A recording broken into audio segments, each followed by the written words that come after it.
Student, आज class 10th की history का 4th लेक्चर में स्टार्ट करने जा रही हूँ।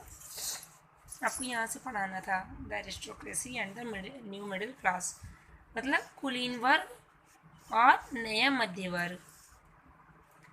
सामाजिक और राजनीतिक रूप से जमीन का मालिक कुलीन वर्ग जो था यूरोपीय महाद्वीप का सबसे प्रभुत्वशाली वर्ग था, मतलब सबसे पावरफुल वर्ग माना जाता था। कहाँ के? यूरोप के महाद्वीप का। सामाजिक और राजनीतिक रूप से इस वर्ग के जो सदस्य होते थे एक साझा जीवन शैली से बने हुए थे, मतलब एक नॉर्मल जीवन शैली ये जीते थे, कॉमन वे ऑफ लाइफ, और जो क्षेत्रीय विभाजन के आर पार व्याप्त थी। क्षेत्रीय विभाजन के इस पार भी रहते थे और उस पार भी व्याप्त थे। वे ग्रामीण इलाके में जायदाद और शहरी हवेलियों के मालिक थे। वे ग्रामीण इलाके में जायदाद और शहरी हवेलियों के मालिक थे। राजनीतिक कार्यों के लिए तथा उच्च वर्गों के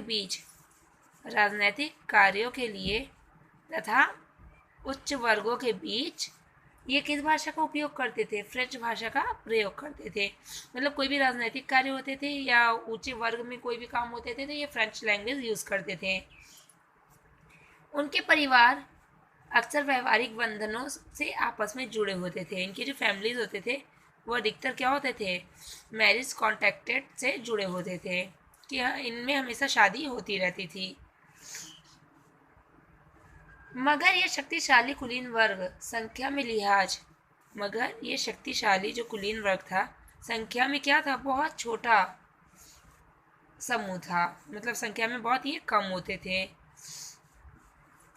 इनकी जनसंख्या के अधिकांश लोग क्या होते थे? अधिकतर इनकी जनसंख्या के अधिकांश लोग कृषक होते थे, मतलब खेती करने वाले होते थे। पश्चिम में ज़्यादातर ज़मीन पर किराएदार और छोटे काश्तकार खेती करते थे। पश्चिम में ज़्यादातर ज़मीन पर किराएदार और छोटे जो किसान होते थे वो खेती करते थे। जबकि पूर्व और मध्य यूरोप में भूमि विशाल जागीरों में बटी थी। भूमि जो थी विशाल जागीरों में बटी थी जिस पर भूदास खेती करते थे। भूदास मीन्स भूमि पे जिसे दास बना के रखाया जाता था वो खेती करते थे। इतना समझ में आया आपको? देखिए उस समय के जो सामाजिक और राजनीतिक रूप से जमीन का मालिक क्या था? कुलीन वर्ग यूरोप महाद्वीप का सबसे शक्तिशाली वर्ग माना जाता था और ये सामान्य जीवन शैली में बने हुए रहते थे। ये क्षेत्र के इस पार भी रहते थे, डिवाइड हो गया था बीच में से, और उस पार भी रहते थे। अधिकतर ग्रामीण इलाकों में जायदाद और शहरी हवेलियों के मालिक रहते थे। राजनीतिक कार्यों के लिए या ऊंचे वर्ग में कोई भी काम होता था ये फ्रेंच लैंग्वेज का यूज़ करते थे। इनके बीच में मैरिड की रिलेशनशिप होती थी। अधिकतर ये शादी के बंधन से जुड़े जाते थे एक दूसरे से, और लेकिन ये इनका एक छोटा समूह होता था और अधिकांश लोग कृषक थे, खेती करने वाले थे। ज़्यादातर ज़मीन या तो किराएदार थे या छोटे काश्तकार खेती करने वाले थे, या मतलब छोटे किसान थे। जबकि पूर्व और मध्य यूरोप के विशाल जागीरों में बटी थी। पूर्व और मध्य में जो क्या था?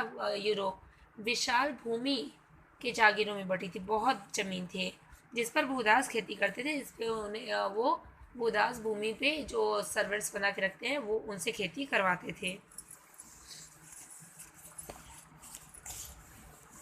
आपका पश्चिम और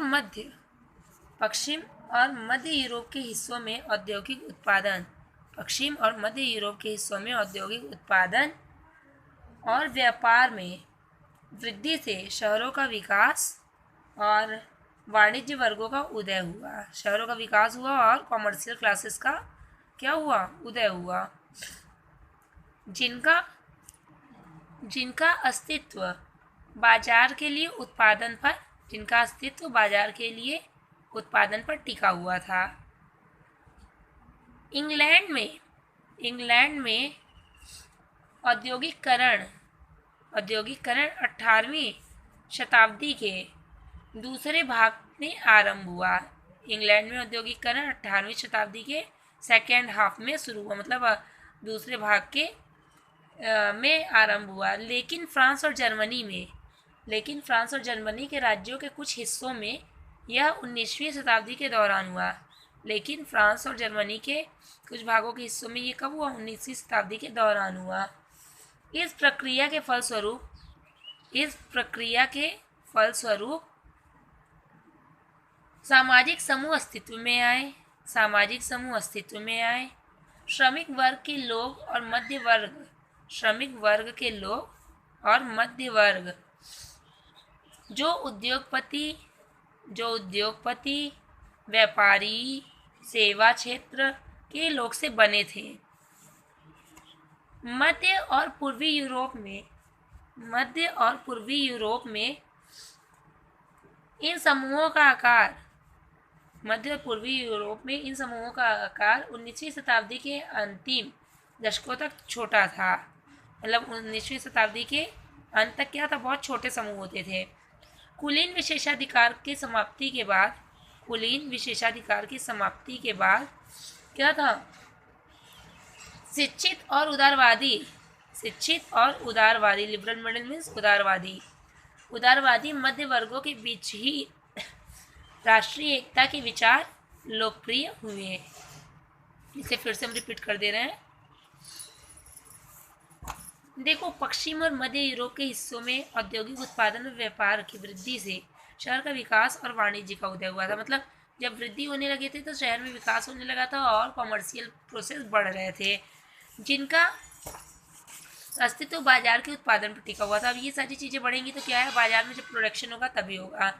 इंग्लैंड में औद्योगिकरण 18वीं सदी के दूसरे भाग से आरंभ हुआ। मतलब जो इंडस्ट्रियलाइजेशन है इंग्लैंड में वो 18th सेंचुरी के सेकेंड पार्ट से स्टार्ट हुआ।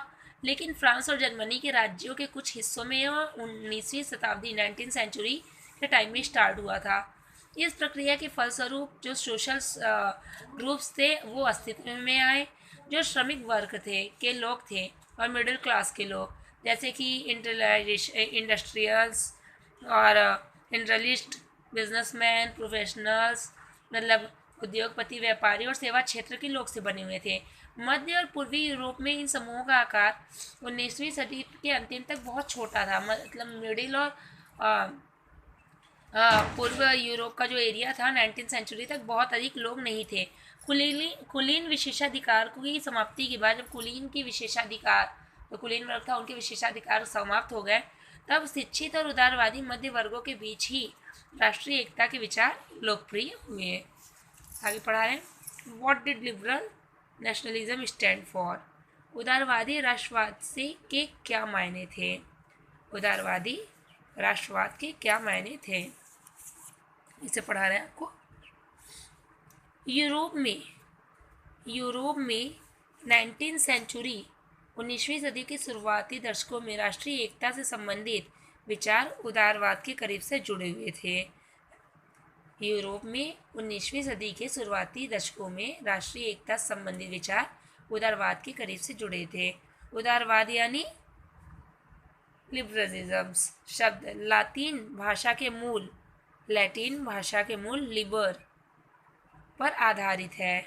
इसका मतलब होता है आज़ाद। लिबर मीन्स क्या होता है? आज़ाद। नए मध्य वर्गों के लिए उदारवाद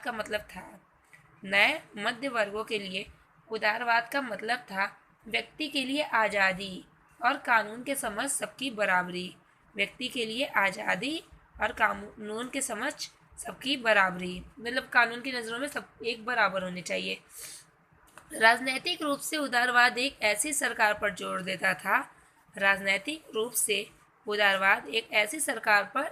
देता था जो सहमति से बनी हो।